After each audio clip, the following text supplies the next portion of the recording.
The rewilding milestone Earth has already passed. Throughout the 20th century, humanity demanded more and more land, leading to the loss of vast areas of natural forest and grassland. Today, around half the world's land is farmed, used to grow crops or graze animals. However, according to the UN's Food and Agriculture Organization, FAO, global agricultural land use peaked in the early 2000s and has been slowly falling ever since. Around the world, farmland is being replaced by grasslands, trees and bush. Wild animals are returning to abandoned pasturelands in areas they had once dominated. Reaching peak agricultural land does not mean the problem of deforestation is solved. Growing demand for products like beef, soy, cocoa and palm oil has put increasing pressure on land across South America, Southeast Asia and Africa. In the last decade, the world lost an area of tropical forest twice the size of Spain. Still, acre for acre across the world there has been yet more farmland abandonment, driven by reforestation in Europe and North America and the abandonment of pastures in Australia and Central Asia. There are a few different reasons for this. Firstly, farming has become more efficient.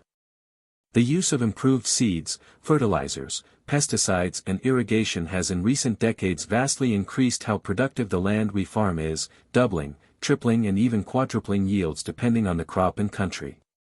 Since 1961, FAO data shows that productivity increases have spared 1.8 billion hectares, 4.4 billion acres, or around 35 Spains, of land from being brought into cultivation. We've also squeezed more efficiency improvements in animal agriculture through intensive farming, productive animal strains and optimized feeding regimes. As these systems intensified, lower productivity lands have been abandoned in many countries. But it's not all about intensification. We have also replaced some land-hungry crops with near-landless alternatives. Wool and cotton have been to a major extent replaced by synthetic fibers, tobacco is rapidly being replaced by synthetic nicotine, flavorings in foods such as vanilla are now largely synthetic. The global caffeine, although not coffee, market is dominated by production in labs. Synthetic sweeteners have replaced substantial amounts of sugar cane and sugar beet. We estimate that these synthetic substitutes have spared over 110 million hectares, 2 Spains, of land from farming. One particularly striking example is the shrinkage of the global wool industry.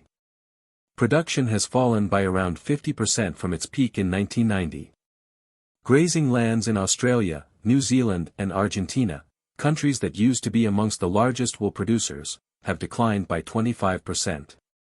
Large areas of pasture have returned to nature, some of which is actively protected and home to unique species. For example, the huge 70,000-hectare, 173,000-acre, White Wells Sheep Farm in Australia is now the Charles Darwin Reserve, home to 700 species of plant and 230 animals. Another 70,000-hectare, 173,000-acre, area in Argentina, previously the Chacabuco Sheep Ranch, is now a nature reserve and home to the rhea or nandu, an uncommon bird related to ostriches and emus.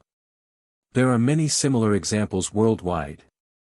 While the use of synthetic alternatives has taken pressure off land, they have come with other issues, particularly plastic pollution and an increased reliance on fossil fuels. There are solutions to these new problems, however, such as landless biodegradable bioplastics based on fungal mycelium or microbial processes, and they are beginning to scale up.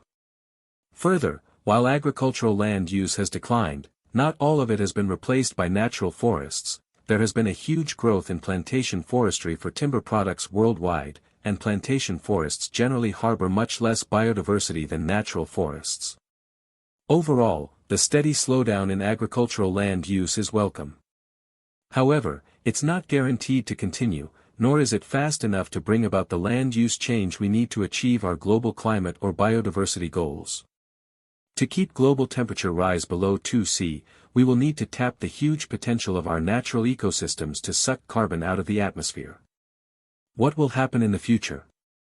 We think current trends are likely to continue, with more and more land previously used for agriculture being freed up across the world.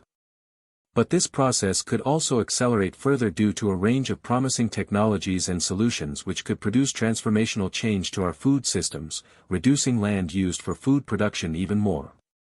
Some of these are close to being a commercial reality, others are still just ideas in research labs. Based on historical trends and future forecasts, it is likely that crop yields will continue to increase globally on average.